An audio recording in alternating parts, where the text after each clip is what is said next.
Going to briefly talk about this band right here. You know, I love the 60s. I love all those bands that people just know them for the hits, like the Turtles. I love the Turtles. They have great albums, but everybody just knows them for, you know, Happy Together and maybe She'd Rather Be With Me. Same for the Beau Brummels. I have both of their last two albums, but everybody just knows them for Laugh Laugh and Just a Little. And these guys are definitely in that category.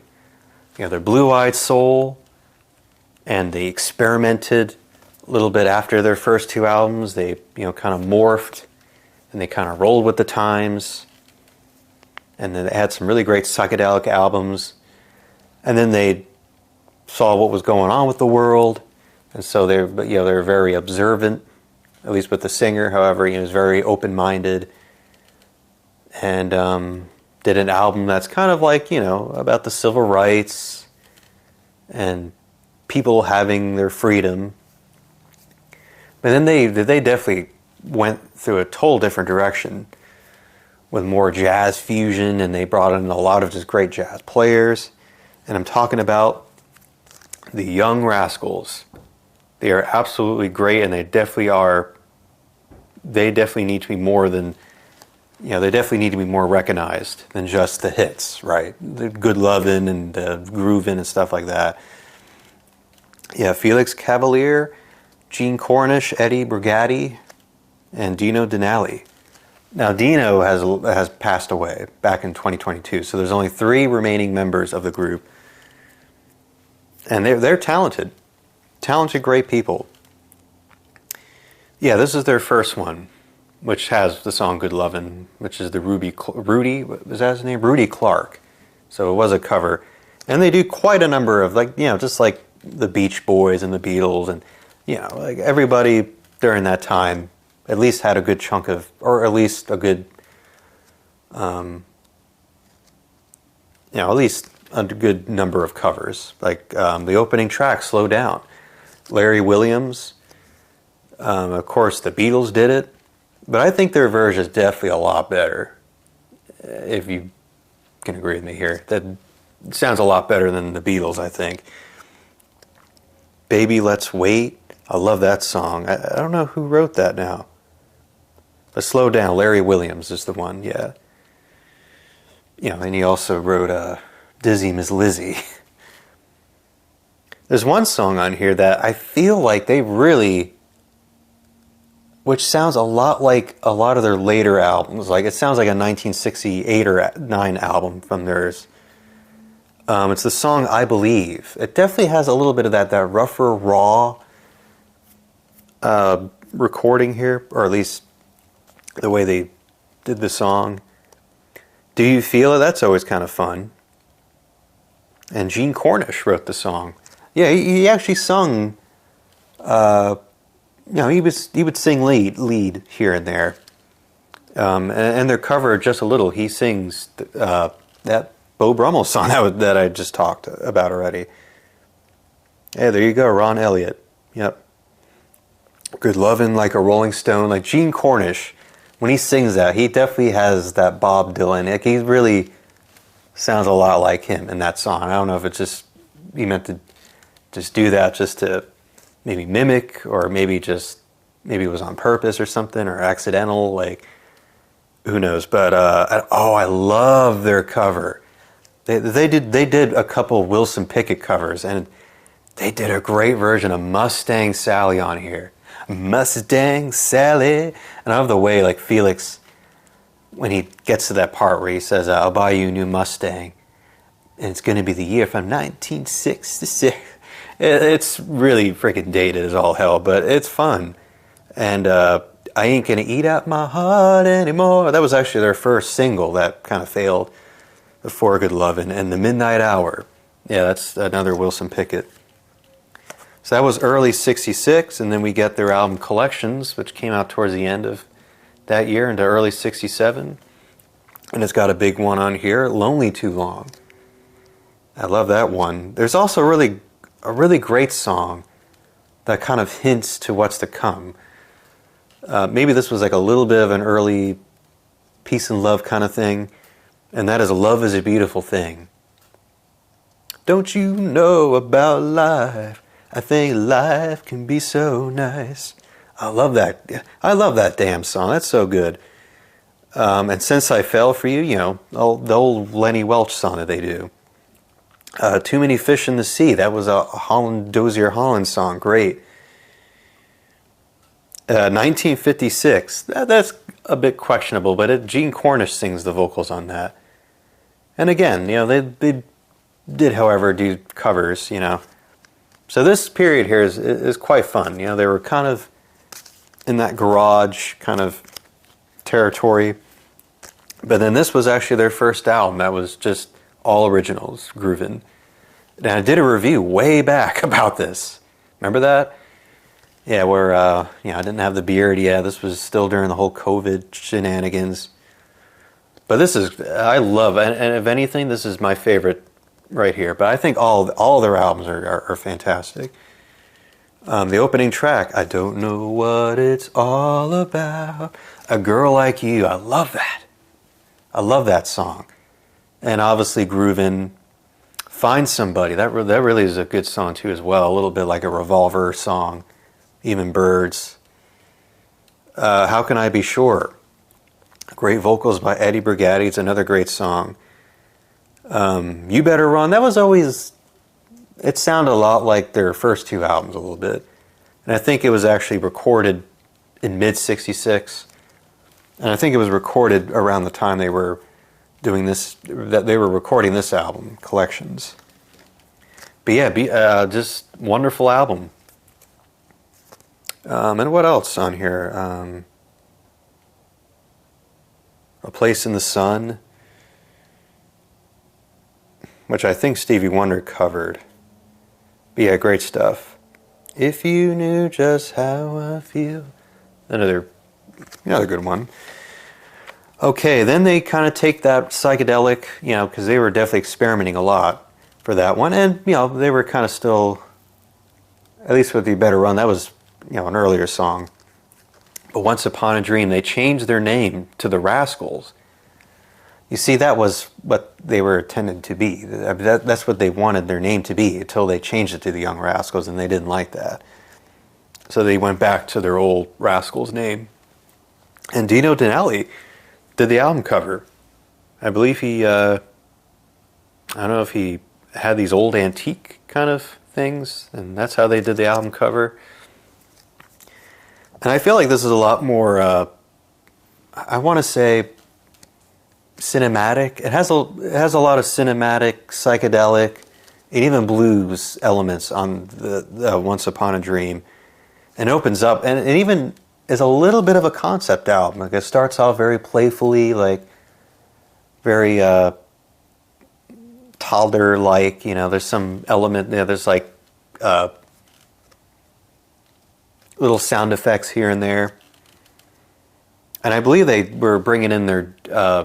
Eddie Brigatti had a brother that was in the Joey and the Starlanders, because that's how that band kind of formed. You know, it was Eddie. I think Eddie was in there, and so was his brother David. And they started bringing him into the picture, doing background vocals. And I love the songs that are on here. And I think it's a little bit better. I think maybe a little tad more better, I think, than Groovin'. Yeah, like Easy Rollin'. I love that song. And Rainy Day. A Rainy Day. A little bit like a sister of How Can I Be Sure. Please Love Me. I love that. That's like a gritty song. Like a really gritty... It has like a gritty guitar. That's kind of reminiscent of like maybe their first album or something. It's wonderful. That was like the single on the album. My Hawaii. Oh, this is definitely... My Hawaii is an example of them getting into that cinematic sound, and even Silly Girl as well. Yeah, Singing the Blues Too Long, another great one, and ends off with the Once Upon a Dream. So it all kind of comes full circle at the end, which is pretty cool. And so they also released, I think it got stuck on the set here. I know I had this set for quite a while now. But in early 1969, They have Freedom Suite, which I think is, it's still a good album, but it's not like maybe an album that is, like, you know what I mean? It's not really a favorite of mine. It's still a little, I guess it's okay. Like, this was definitely them seeing, all right, they saw what happened. Felix Cavalier, you know, he's very open, very spiritual. And he saw that, okay, Martin Luther King and the death and stuff of him and Robert F. Kennedy. And they wrote People Gotta Be Free, which actually came out, the single came out before the album did. And there's even some other good, a couple of chunk of good songs, but I don't really think overall it's not really a great album. I mean, it's still good, but it's just, there's something missing. It even sounds a little bit too formulaic at times.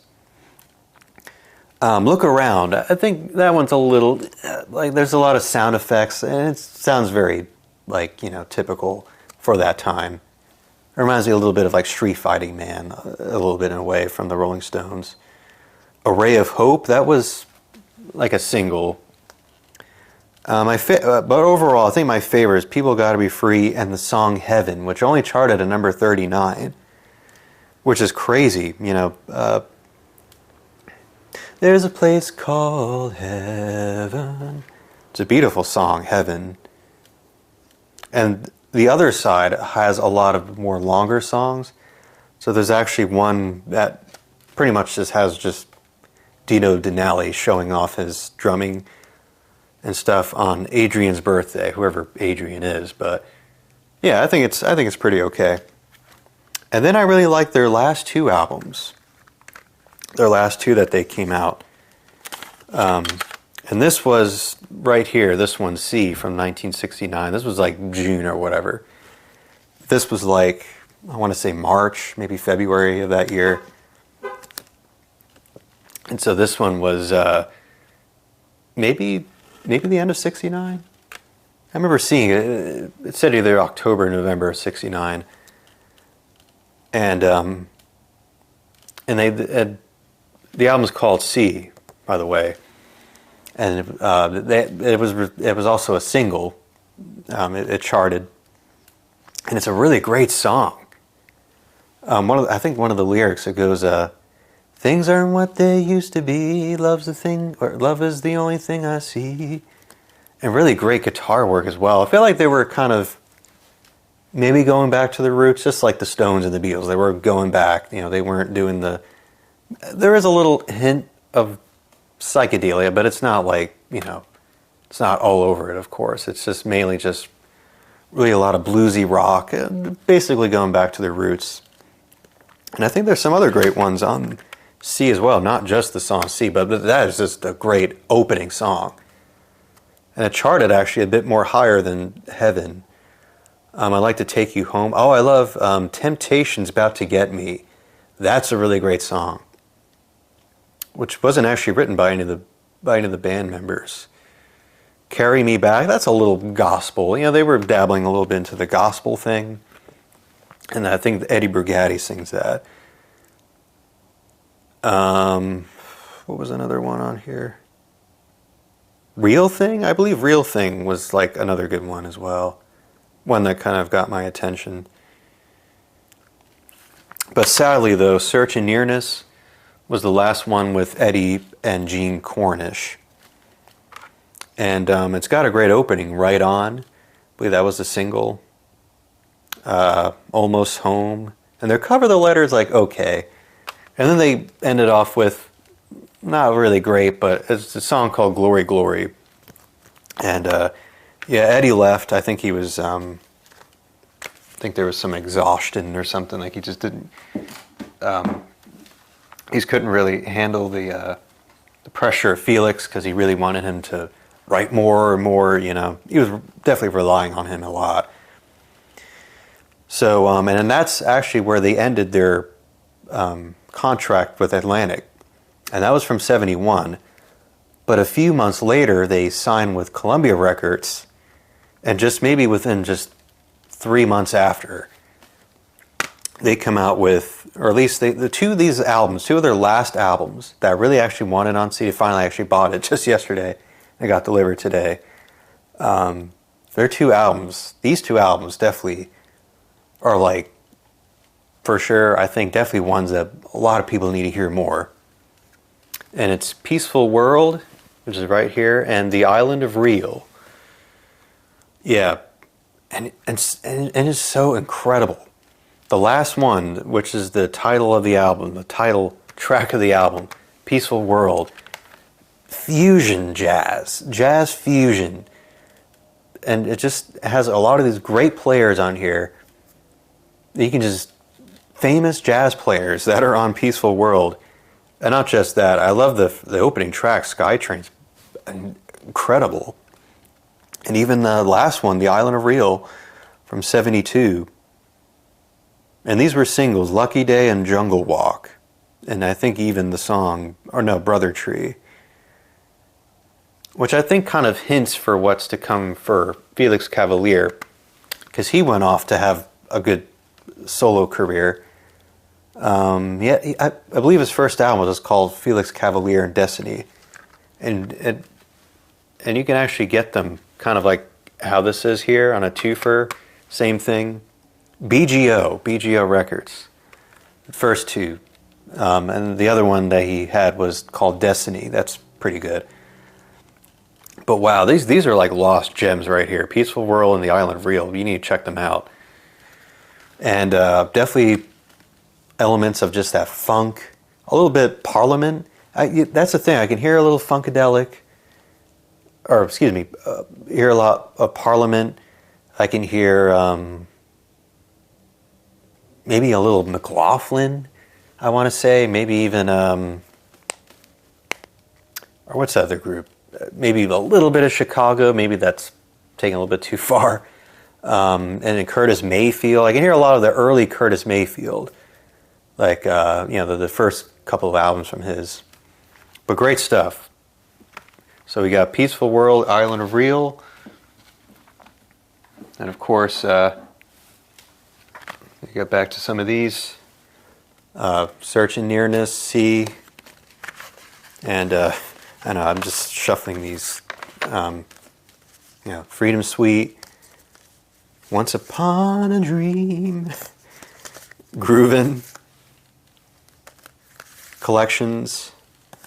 And their debut featuring Good Lovin'. Great stuff, and I love this band. More than just the hits, folks. They're more than just the hits. And they're a great band from the 60s. And the early 70s. They went from 66 to 72, so that's a good 6 years there. So there you go, folks. Take care. Bye-bye.